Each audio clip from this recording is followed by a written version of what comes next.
ओम।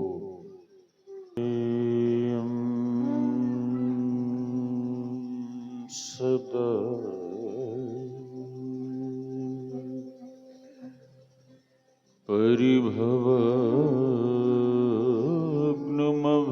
परिभवग्नमभीष्टदोहम्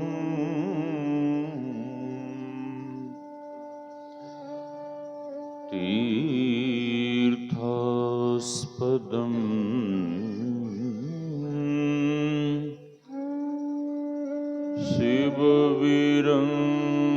शिवविरञ्चिनुतं शरण्यम्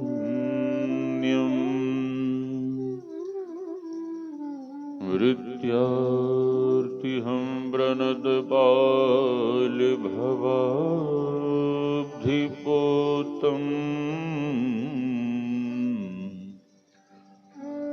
वन्दे महापुरुषते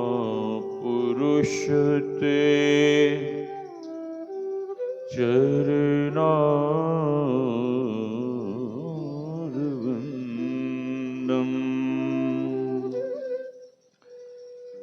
गुरुर्ब्रह्मा गुरुर्विष्णुः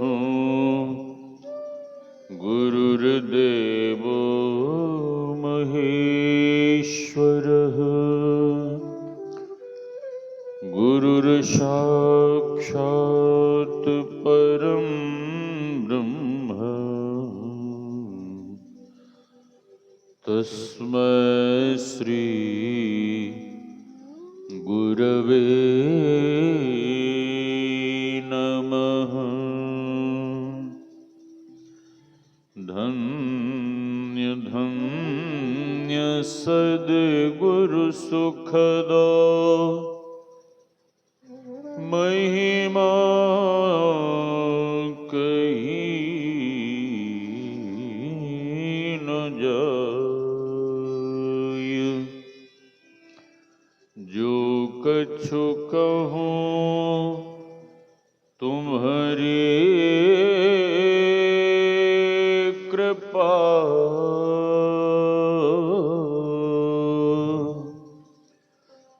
मोते कछु न बसाय। मेरा मुझ में कुछ नहीं, जो कुछ है गुरु तो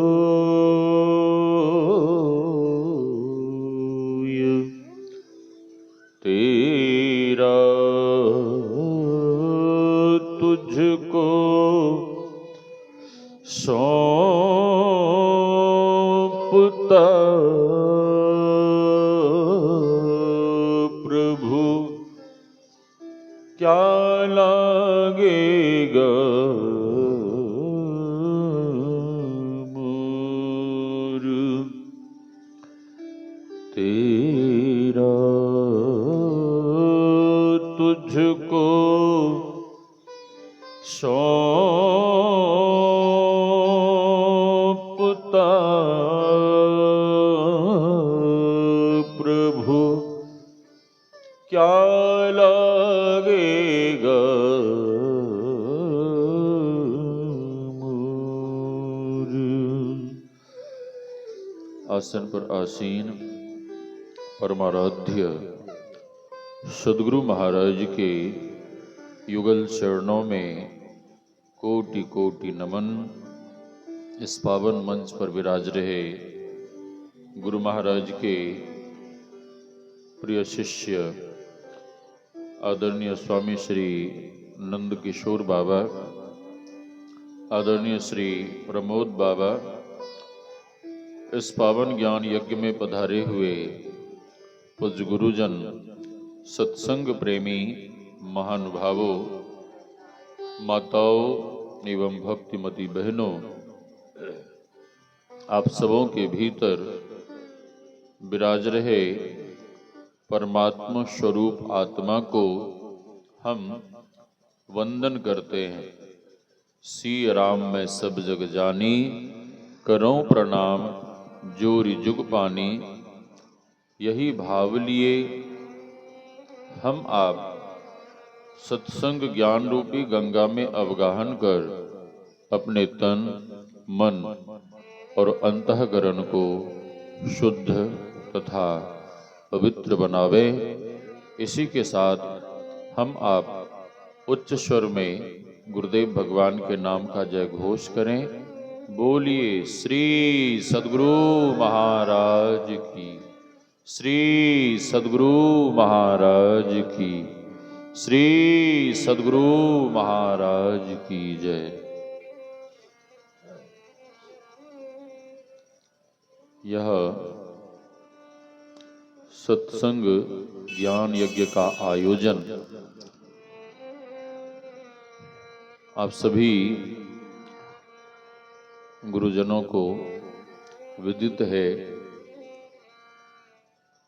कि आदरणीय श्री मनोज बाबू की पोती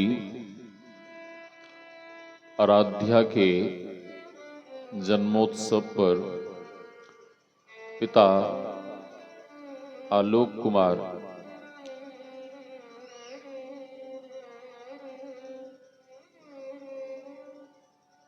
और उस बच्ची के कितने भाई हैं? उस बच्ची के पापा कितने भाई हैं? 3 भाई। क्या क्या नाम? आलोक बाबू और सोनू मोनू बाबू। सभी लोग मिलकर यह सत्संग ज्ञान यज्ञ का आयोजन बड़े ही धूमधाम से करवा रहे हैं और पाठ भी सत्संग की महिमा के संबंध में हुआ है।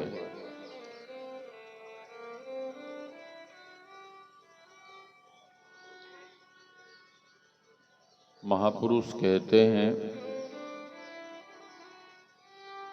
जननी जनै तो भक्त जन, कह दाता कह सूर, नहीं तो रह जाए बांझरी, मती गवाजे नूर।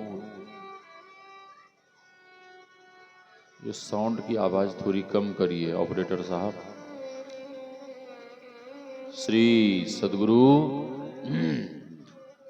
महापुरुष कहते हैं, मां यदि बच्चे को जन्म दे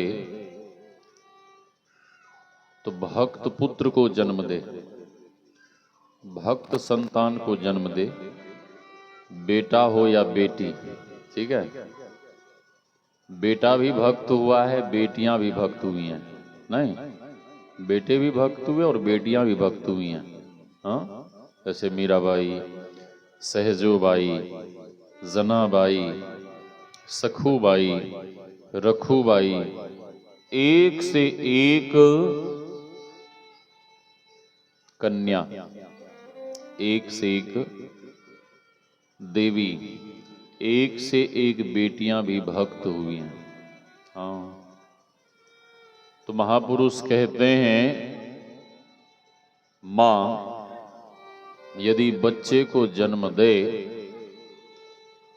तो भक्त संतान को जन्म दे, और भक्त संतान को जन्म नहीं दे सकती है तो सूरवीर संतान को जन्म दे। सूरवीर संतान को जन्म नहीं दे सकती है तो महापुरुष कहते हैं दानवीर संतान को जन्म दे। ठीक है, सूरवीर नहीं बन सकते तो अपने संतान के भीतर दान पुण्य का संस्कार देना चाहिए। दानवीर बने, दान करे। लेकिन महापुरुष कहते हैं इन तीनों में से किसी संतान को पैदा नहीं कर सकती है तो ऐसी मां को बांझ रह जाना चाहिए। हाँ, क्यों? आपके मन में जिज्ञासा होगी क्यों? इसलिए यदि कपूत संतान पैदा हुआ, ठीक है, कपूत बच्चा आपके घर आया, तो बड़ा होकर क्या देगा? सुख देगा या दुख देगा? हाँ, दुख देगा। ठीक है, इसीलिए महापुरुष कहते हैं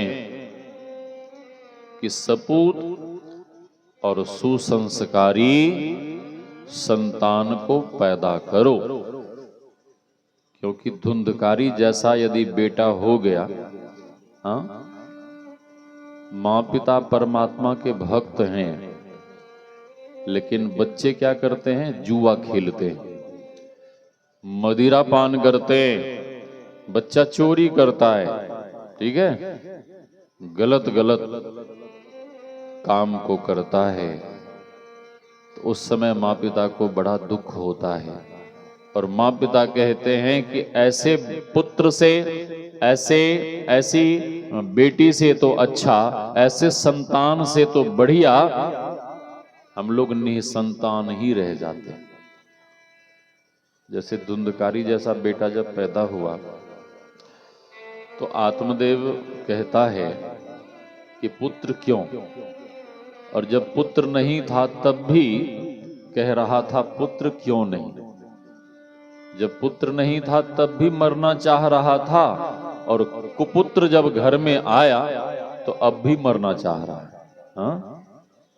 इसलिए सुसंस्कारों से संस्कारित संतान होना चाहिए। माताएं बहनें जब गर्भ धारण करती हैं तो भगवान के मंदिर में, राम जी के मंदिर में, हनुमान जी के मंदिर में, गुरु महाराज के मंदिर में जाकर प्रार्थना करती हैं और कहती हैं कि हे भगवान जी, हे गुरु महाराज, मेरा बच्चा तो ध्रुव जैसा होना चाहिए। हाँ? मेरा बच्चा तो प्रहलाद जैसा होना चाहिए। मेरी बिटिया यदि हो तो मीराबाई के जैसा होना चाहिए। लेकिन करती क्या है? जब मां बहनें गर्भ धारण करती हैं तो अश्लील चलचित्रों को देखती हैं, अश्लील गानों को सुनती हैं, जैसे तैसे गलत आचरण करती हैं और भगवान से कहती हैं कि हे भगवान, मेरा बेटा तो ध्रुव जैसा होना चाहिए, मेरा बेटा तो प्रहलाद जैसा होना चाहिए। ध्रुव जैसा, प्रहलाद जैसा पुत्र पैदा करने के लिए आपको माता कयाधु और माता सुनीति के जैसा आचरण करना पड़ेगा। हाँ? आप भजन में सुन रहे थे ना, ध्रुव की बन गई, प्रहलाद की बन गई। किसके कारण? संतों के संग, संतों के सानिध्य और संतों के सत्संग के कारण। जब से माता कयाधु गर्भ धारण की, तब से देवर्षि नारद के आश्रम में रहकर क्या की? सत्संग की। ध्रुव की बन गई, प्रहलाद की बन गई। हरि सुमिरन बैराग रे, तेरी अच्छी बनेगी। संतन के संग लाग रे, तेरी अच्छी बनेगी। संतों के संग करने से आज तक किन्हीं का और कल्याण हुआ? ऐसा नहीं हुआ आज तक। जिन किन्हीं का भी हुआ तो कल्याण ही हुआ। अभी बाबा लोग सुना रहे थे ना आपको, उल्टा नाम जपत जग जाना, वाल्मीकि भय महर्षि वाल्मीकि पूर्व में क्या थे? पूर्व में क्या थे? रत्नाकर थे, ठीक है, हत्यारे थे। लेकिन देवर्षि नारद जी जैसे संत का जैसे ही सानिध्य प्राप्त हुआ और देवर्षि नारद जी महाराज ने जब दीक्षा दी और दीक्षा लेकर जब भजन करने लगे, ध्यान करने लगे, तो ध्यान भजन करते हुए वही रत्नाकर, वही हत्यारे ब्रह्म के समान हो गए, पहुंचे हुए संत बन गए। ठीक है, तो आप सुन रहे थे ध्रुव की बन गई। महाराज उत्तानपाद 70-75 साल के बुढ़े हो गए थे। एक दिन वन में घूमने गए, जंगल में। जैसे ही घूमने गए तो उन्होंने एक षोडशी को देखा, नवयुवती को, एक लड़की को देखा। और जवान लड़की को देखकर उनका मन मचल गया और महाराज उत्तानपाद ने अपना प्रस्ताव रखा, अपने मन की बात कही। और वो षोडशी नवयुवती मन में सोचने लगी कि अरे, कहां ये 70-75 साल का बुढ़ा और कहां मैं षोडशी, इसको एक अदब बेटा ही तो देना है, लेकिन इसके बदले हमें इतना बड़ा राज्य, वैभव, इतनी संपदा, इतना सुख मिलने वाला है। हाँ, वो नवयुवती तैयार हो गई। महाराज उत्तानपाद उस लड़की को अपने महल में रानी बनाकर ले आए। अब उस छोटी रानी से इतना प्रेम, इतना प्रेम कि बड़ी रानी महारानी सुनीति को किनारे कर दिया। उनके तरफ देखना, उनका ख्याल रखना छोड़ दिया। फिर भी महारानी सुनीति जैसे भी होता वो अपना अलग में रहती। नन्हा सा बालक गोदी में था, उसका लालन पालन करती। लेकिन छोटी रानी का मन इतना बढ़ा, इतना बढ़ा कि छोटी रानी एक दिन कहती है कि महाराज, महारानी सुनीति इस महल में नहीं रहना चाहिए। महारानी सुनीति इस महल में नहीं रहना चाहिए। श्री सदगुरु, वो धुआं को खत्म करिए ना, अपने ही बासे पे धुआं हो रहा वहां गाय के तरफ उधर, तो खत्म करिए धुआं को। श्री सदगुरु,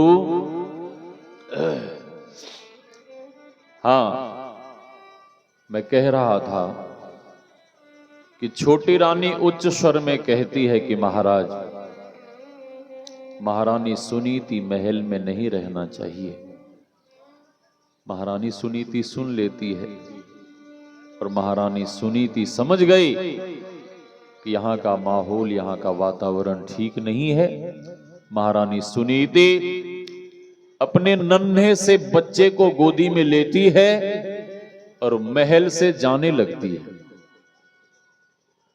जब जाने लगी तो महाराज उत्तानपाद ने देख लिया और महाराज उत्तानपाद पूछते हैं कि महारानी जी, आप कहां जा रही हैं? महारानी सुनीति कहती हैं कि महाराज, यहां का वातावरण ठीक नहीं है, यहां का माहौल ठीक नहीं है, यहां का परिवेश अच्छा नहीं है। ऐसे परिवेश में, ऐसे वातावरण में, ऐसे माहौल में मेरा बच्चा रहेगा तो बिगड़ जाएगा। बात तो बिल्कुल सही है। बच्चा निश्चल होता है, बच्चा निष्कपट होता है, और आपका बच्चा जैसे माहौल में रहेगा बच्चा वैसा ही बन जाएगा। महारानी सुनीति कहती हैं, महाराज, यहाँ का वातावरण बिल्कुल ठीक नहीं है, इसलिए महाराज मैं आपके पुत्र को वन में लेकर जा रही हूं, जंगल में।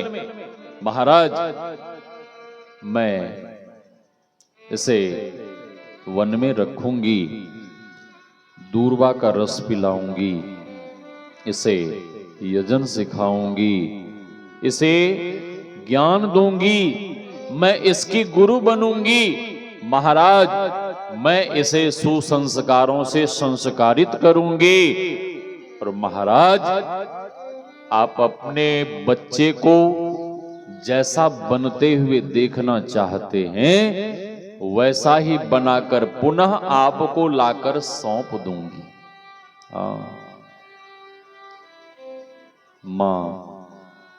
मां एक ऐसी पवित्र भूमि है कि अपने बच्चे को जैसा बनाना चाहेगी बना सकती है। महाराज उत्तानपाद कुछ नहीं बोल पाए। महाराज उत्तानपाद देखते रह गए और महाराज उत्तानपाद से कहती हुई माता सुनीति अपने नन्हे से पुत्र को लेकर वन में चली गई।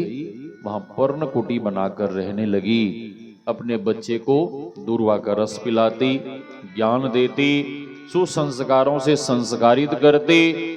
बच्चा धीरे धीरे बड़ा हुआ। श्री सद्गुरु बालक धीरे धीरे बड़ा हुआ और जब धीरे धीरे बच्चा बड़ा हुआ तो बच्चा बालकों के साथ खेलता। जंगल में किसके साथ खेलेगा? जो जंगली बालक हैं उन्हीं के साथ खेलेगा ना। बच्चों के साथ खेलता। लेकिन एक दिन उस जंगली बालकों ने कहा कि ए बालक, तेरे पिता, तेरे कुल, तेरे गोत्र का पता नहीं और तू मुझ पे शासन करेगा। जा पहले कुल, गोत्र और अपने पिता का पता करके आ, फिर मुझ पे शासन करना। हम आपको कोई कह दे कि तेरे माँ बाप का पता नहीं है, तू कहां से पैदा हुआ, कहां से आया पता नहीं, तो कितना दुख होगा। उस बालक को बहुत दुख हुआ और बालक दुखी होकर वहां से मां के पास गया। मां देखती है कि मेरा लाल बहुत दुखी है, उदास है, मायूस है। माता सुनीति अपने उस नन्हे से पुत्र को गोदी में लेकर पूछती हैं कि ऐ मेरे लाल, तू इतना दुखी क्यों है, उदास क्यों है? बालक कहता है कि मां, मैं किस कुल गोत्र का और मेरे पिता कौन है?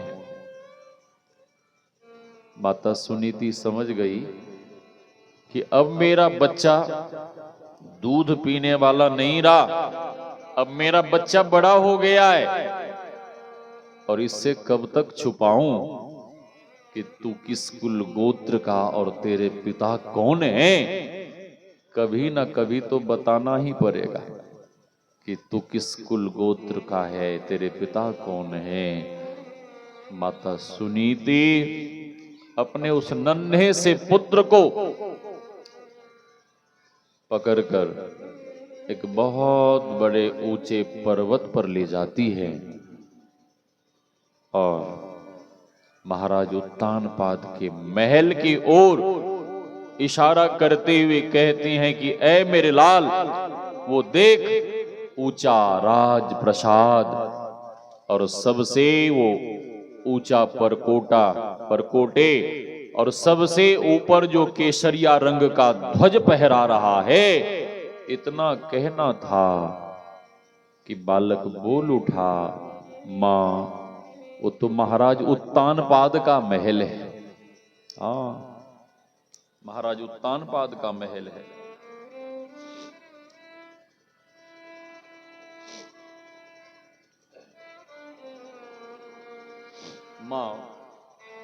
मां पूछती हैं, क्या तू जानता है? हाँ मां, मैंने गुरुजनों से सुना है कि वे बड़े ही तेजस्वी राजा हैं, बड़े ही धर्मात्मा, धर्मनिष्ठ, धर्म पारायण, बहुत बड़े तेजस्वी यशस्वी राजा हैं। मां पूछती हैं कि और क्या जानता है? तो बालक कहता है, मां मैंने ये भी सुना है कि उनकी 2 रानियां हैं, उनकी 2 रानी हैं। छोटी रानी तो उनके संग महल में रहती हैं, लेकिन बड़ी रानी वन में अपने नन्हे से पुत्र के साथ कहीं वन में रहती हैं। मां पूछती है, तू और क्या जानता है? बालक कहता है, मां अच्छा ये बता कि बड़ी रानी के साथ जो उसका बेटा वन में रहता है, वो तो महाराज उत्तानपाद का ही ना बेटा होगा। मां इतना कहना था कि माता सुनीति की आंखें भर आई और माता सुनीति कहती हैं कि हां मेरे लाल, वो महाराज उत्तानपाद का ही बेटा है। मां पूछती हैं कि और क्या जानता है? बालक कहता है, मां मैंने सुना है कि बड़ी रानी के साथ जो उसका बेटा रहता है वो बड़ा ही तेजस्वी है, हाँ बहुत यशस्वी है, दृढ़ निश्चयी है, दृढ़ प्रतिज्ञ है और धैर्य वाला है। इतना ही नहीं, मैंने सुना है कि वो बालक अपनी मां की आज्ञा में रहता है। अपने ही बेटे से, अपने ही पुत्र के मुख से अपनी प्रशंसा सुनकर माता सुनीति की आंखें भर आई और माता सुनीति के नेत्र से झरझर प्रेमा अश्रु झरने लगे। माता सुनीति पूछती हैं कि ऐ मेरे लाल, तू और क्या जानता है? बालक कहता है कि मां इसके आगे तो मैं कुछ नहीं जानता। माता सुनीति पूछती, अच्छा ये बता कि बड़ी रानी के संग जो उसका बेटा रहता है उसका नाम क्या है? नाम तो बता। बालक कहता है, मां मैं नाम तो नहीं जानता, नाम नहीं जानता, कथा से तो भली भांति परिचित था, लेकिन बालक कहता है कि मां मैं नाम नहीं जानता। माता सुनीति कहती हैं, दृढ़ निश्चयी, दृढ़ प्रतिज्ञा, धैर्य वाला और मां की आज्ञा पर, आदेश पर चलने वाला, मां की आज्ञा में रहने वाला वो बालक और कोई नहीं, वो बालक तू है ध्रुव। हाँ, जैसे ही बालक ने सुना कि मेरे ही पिता महाराज उत्तानपाद हैं और मेरी ही मां माता सुनीति है और मैं वो नन्हा सा वनवासी बालक ध्रुव हूं, तो साहब बालक का मन तो मचल गया अपने पिता को मिलने के लिए।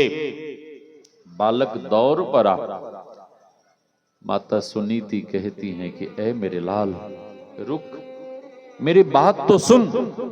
हाँ मां जल्दी बोल। माता सुनीति कहती है कि ऐ मेरे लाल, पिता के घर, गुरु के घर और मित्र के घर कभी भी खाली हाथ नहीं जाना चाहिए।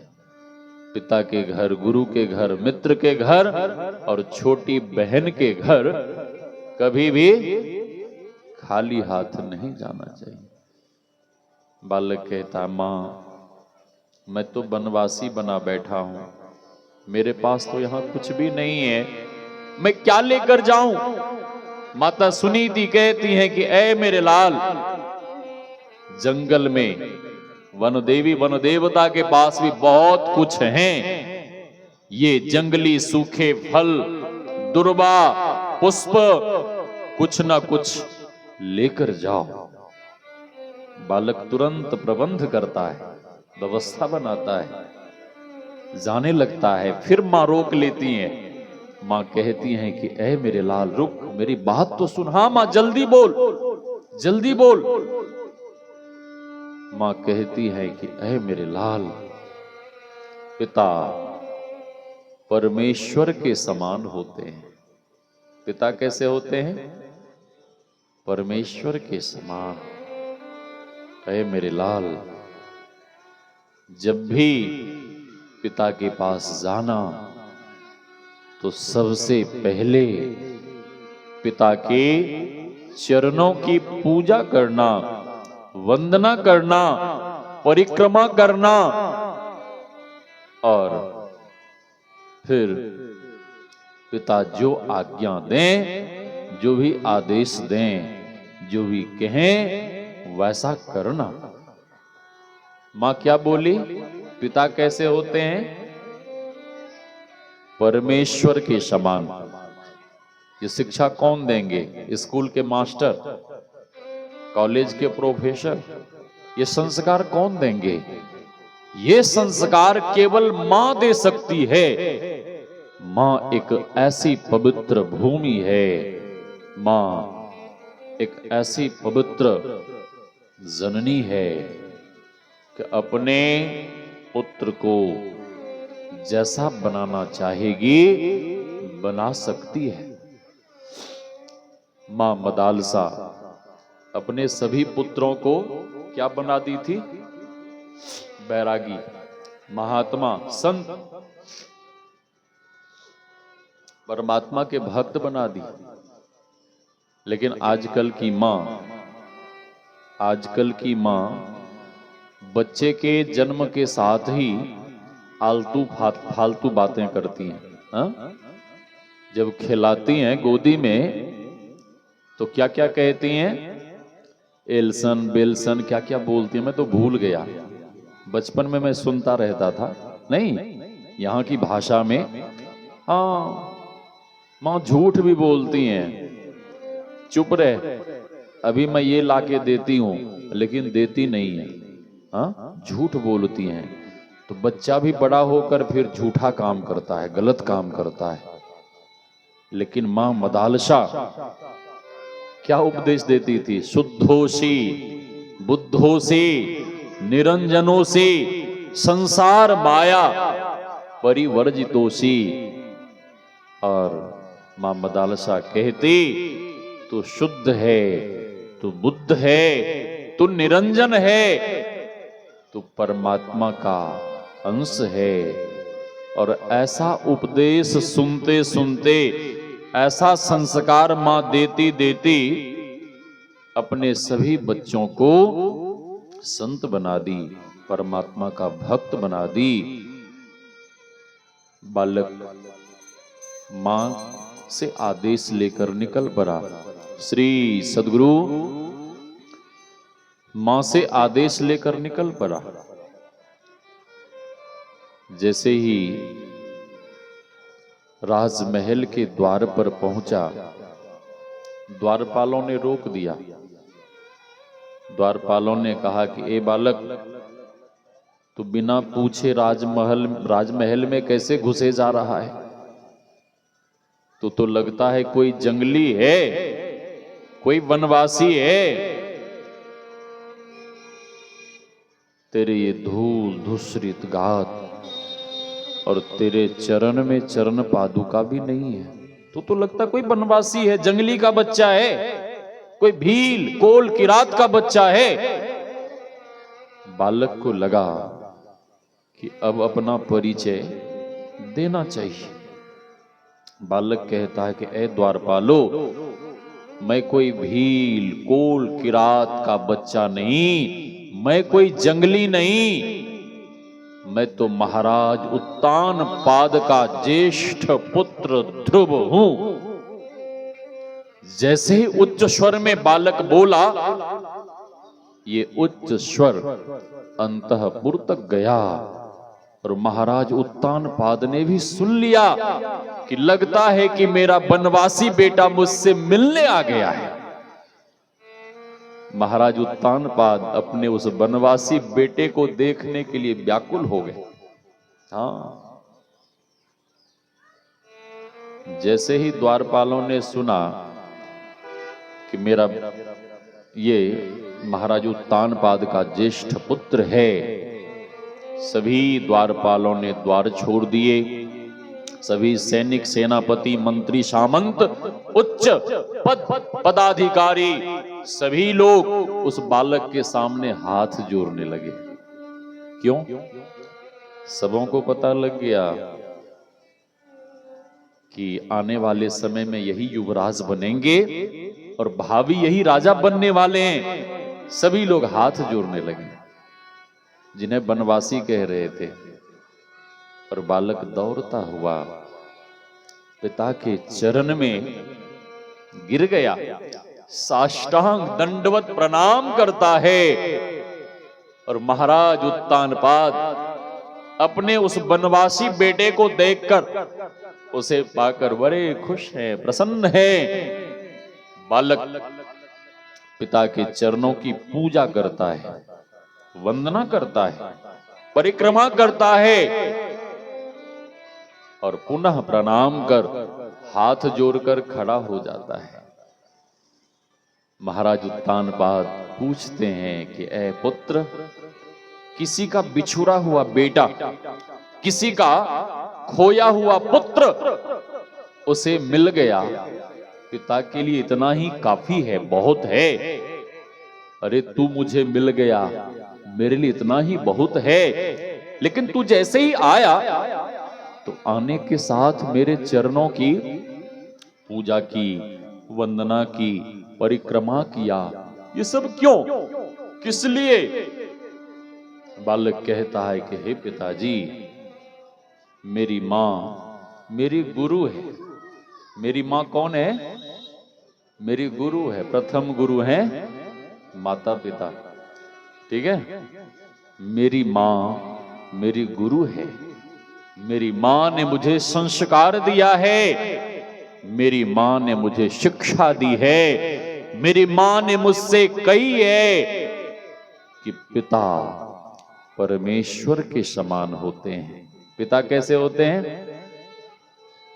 जैसे ही महाराज उत्तानपाद ने सुना कि मेरा ये वनवासी बेटा मुझसे परमेश्वर कह रहा है, मुझसे भगवान कह रहा है, महाराज उत्तानपाद की आंखें भर आई और महाराज उत्तानपाद अपने सिंहासन से कूद पड़े और उस वनवासी बेटे को उठाकर अपने सीने से लगाकर जोर जोर से रोने लगे। अच्छा, बेटा तो पहले से भी घर में था ना। कौन? छोटी रानी सुरुचि का बेटा उत्तम। हाँ, महाराज रो क्यों रहे हैं? उसी छोटे बेटे के कुसंस्कारों को याद कर रो रहे हैं कि ये मेरा वनवासी बेटा जंगल में रहकर, वन में रहकर भी इतने सुसंस्कारों से संस्कारित होके आया है कि मुझे भगवान कह रहा है, मुझे परमेश्वर कह रहा है। लेकिन छोटा बेटा घर में रहकर भी, इतने सुख सुविधाओं में रहकर भी मेरा छोटा बेटा कुसंस्कारी बन गया। जब भी वो बोलता है तो अपशब्द बोलता है, और जब भी करता है तो सेवा के जगह अपमान करता है, अपशब्द कहता है। और महाराज उत्तानपाद अपने उन वनवासी बेटे के सुसंस्कारों को देखकर इतने प्रसन्न हुए कि अपने उस वनवासी बेटे को अपने हृदय से लगाकर चूमने लगे, चुम्बनों की बौछार कर दी। और यह स्नेह भरा दृश्य, यह प्रेम भरा दृश्य, ये आनंद भरा दृश्य देखकर हम आपको खुश होना चाहिए कि नाराज होना चाहिए? हम आपको प्रसन्न होना चाहिए। लेकिन जो दुष्ट लोग होते हैं ना, उन्हें प्रसन्नता नहीं होती है। देखते हैं ना कि भाई भाई में बहुत प्रेम है, तो दुष्ट लोग भाई भाई के प्रेम को तोड़ने में लग जाते हैं। हाँ, और खासकर 4 भाई हैं, चारों की शादी हो गई और 4 घरों से जो दुल्हन आती है ना, कन्या माई दाई सब जो आती हैं, उसकी खोपड़ी 4 तरह की होती हैं। हाँ, और अपने अपने पतिदेव के कान में इतना बढ़िया बढ़िया वो बिच्छा झाड़ने वाला मंत्र फूकने लगती हैं, भूत प्रेत उतारने वाला मंत्र इतना बढ़िया बढ़िया पढ़ने लगती हैं कि अपने अपने पतिदेव के दिमाग को खराब कर देती हैं। हाँ, और पत्नी कहती है अरे तेरा भैया तो ऐसा है, वो मुझे घूर घूर के देख रहा था, मुझसे अपशब्द कह रहा था। और पति भी अपनी पत्नी का गुलाम बन जाता है, भाई के प्रेम को बिल्कुल भुला जाता है और पत्नी के बहकावे में आकर अपने ही सगे भाई से दुश्मनी करने लगता है। हाँ, तो खासकर मैं माताओं बहनों से कहना चाहूंगा कि हे माताओं, कभी भी भाई भाई के प्रेम को मत तोड़ो, पिता पुत्र के प्रेम में दरार पैदा मत करो। मां बेटों के स्नेह के भीतर दरार पैदा मत करो, ये घोर पाप है और इसका फल है सैकड़ों वर्षों तक तुम्हें नरकों में दुख भोगना पड़ेगा। इस पाप से बचो, ये बहुत बड़ा पाप है। किसी के प्रेम को मत तोड़ो। ये प्रेम भरा दृश्य देखकर छोटी रानी सुरुचि को नहीं रहा गया। उस नन्हे से सुकोमल वाले शरीर बालक को पकड़कर ऐसे डेना पकड़ती है, उठाकर फेंक देती हैं। बालक सीढ़ी से लुढ़कता हुआ जमीन पे जा गिरा और बालक फपक फपक कर रोने लगा, जैसे किसी बिस्तर को कोई डंडा मार दिए। और माता सुरुचि छोटी रानी कहती हैं कि सुन ए बालक, इस राजा की गोदी में तू तब बैठना जब मेरे गर्भ से पैदा होना। जा जा तब कर, और जब भगवान प्रसन्न होकर वर मांगने को कहें तो एक ही वर मांगना कि मेरी मौत हो जाए और मरने के बाद मैं माता सुरुचि के गर्भ से जन्मों पैदा हूं। सुरुचि ने भक्त और भगवान दोनों का अपमान कर दिया। अपने गर्भ से भी श्रेष्ठ, भगवान से भी, भगवान के धाम से भी अपने गर्भ को श्रेष्ठ बता रही है। जब भक्त को भगवत प्राप्ति हो जाएगी तो पुनः वह किसी के गर्भ में क्यों जाएगा। बालक रोता हुआ अपनी मां के पास गया और मां कहने लगी कि ए मेरे लाल, तुम इतने अधीर होकर क्यों रो रहे हो, क्या बात है। ध्रुव जी तो कुछ नहीं बोल पाए, अन्य बालकों ने सारी घटना सुना दी। तो माता सुनीति कहती हैं कि ए मेरे लाल, तेरी विमाता ने ऐसा क्या कह दिया। अरे मैं तो ठीक ठीक इस जागतिक पिता का भी परिचय नहीं करा पाए, लेकिन तेरी विमाता ने तो उस परम पिता का परिचय करा दी। इस पिता की गोदी में तू कब तक बैठेगा। इस पिता की गोदी से कभी ना कभी तो तुम्हें उतरना ही पड़ेगा। ऐ मेरे लाल, जा परमात्मा की आराधना कर, भगवान का भजन कर, और भजन कर उस परम पिता की गोदी में जाके बैठ जा, जिस परम पिता की गोदी में बैठने के बाद पुनः कभी उतरना नहीं पड़ता है। हाँ मां, वे परम पिता कहाँ मिलेंगे, वन में जा तप कर। बालक जाता है, देवर्षि नारद जी महाराज मिले, परीक्षा ली। देवर्षि नारद जी महाराज ने देखा कि चेला पक्का है, लौटने वाला नहीं है, उन्होंने दीक्षा दी और दीक्षा लेकर ध्यान भजन करने लगे। और ध्यान भजन के लिए उन्होंने सबसे पहले अन्न का त्याग किया, फल खाकर रहने लगे। फिर पत्ते खाकर रहने लगे, जल पीकर, वायु पान कर ध्यान में इतने आगे बढ़े, इतने आगे बढ़े। और आप लोगों को भी ध्यान में आगे बढ़ना है, ध्यान में कुछ पाना है तो भगवान कहते हैं युक्ताहार विहारस्य युक्त चेष्टस्य कर्मसु युक्त स्वप्नावबोधस्य योगो भवति दुःखः। भगवान कहते हैं कि आपको यदि ध्यान में कुछ पाना है, साधना में अनुभूति कुछ अनुभव करना है, तो भगवान कहते हैं आपका आहार विहार सब कुछ सम्यक होना चाहिए।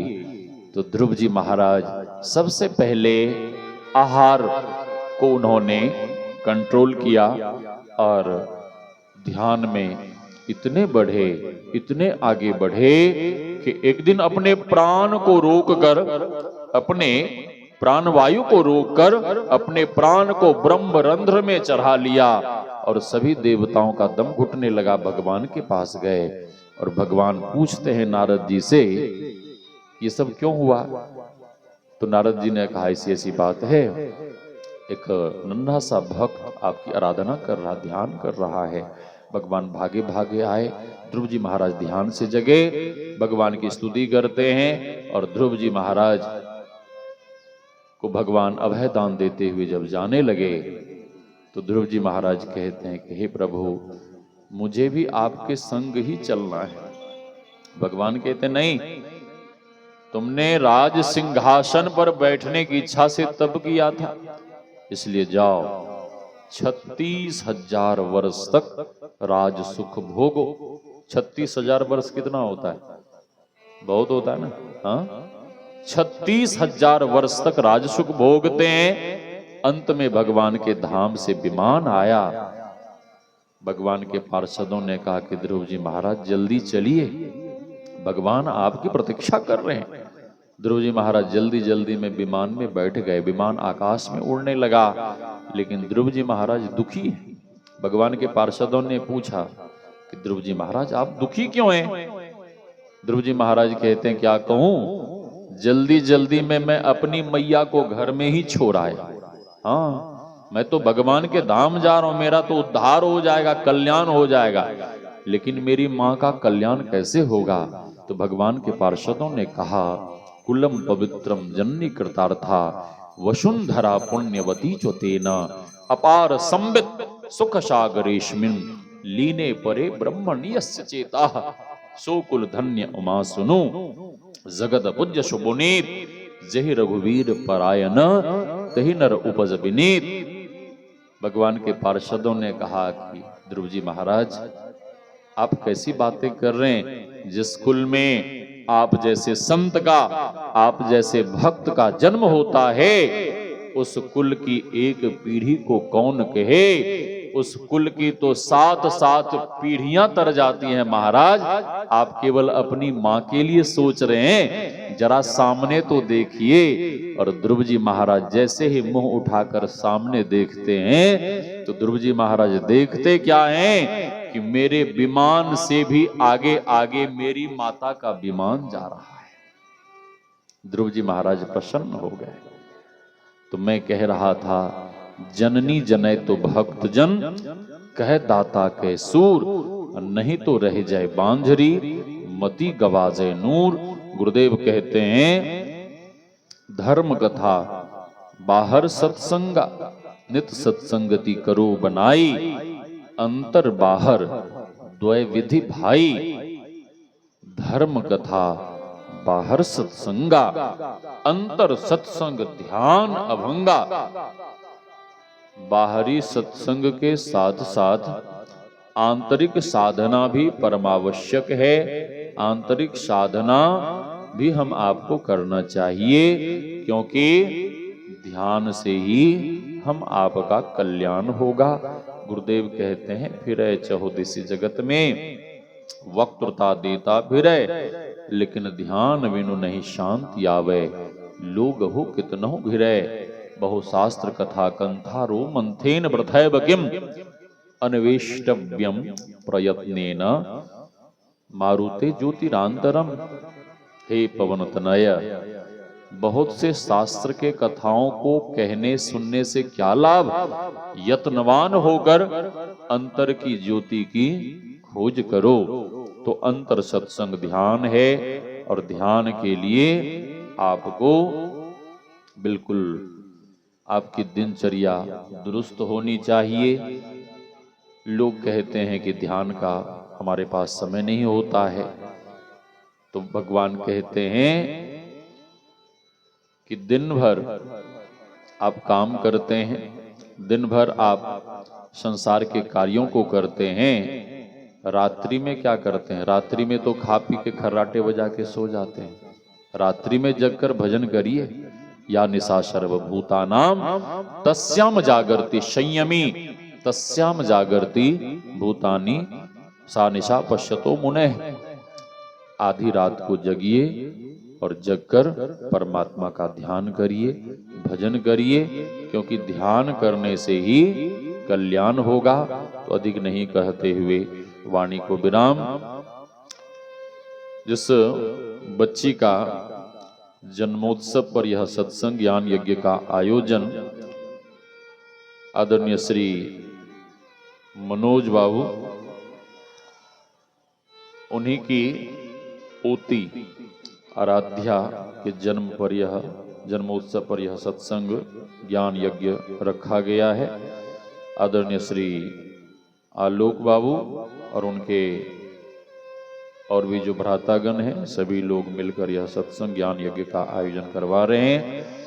तो उस बच्ची के लिए, आराध्या के लिए मैं गुरु महाराज से प्रार्थना करता हूँ, वो बच्ची स्वस्थ रहे, दीर्घायु हो, गुरुदेव उसे विद्या बुद्धि और प्रेमा भक्ति प्रदान करने की कृपा करें। और आदरणीय श्री मनोज बाबू और उनके सभी पुत्रों के लिए, पुत्रियों के लिए, बाल गोपाल के लिए, पूरे परिवार के लिए, आप आए हुए तमाम गुरुजनों के लिए, माताओं बहनों के लिए हम गुरु महाराज से प्रार्थना करते हैं, आप सबों का जीवन सुखद, समृद्ध एवं भक्ति में बने। इसे शुभकामना के साथ बोलिए श्री सद्गुरु महाराज।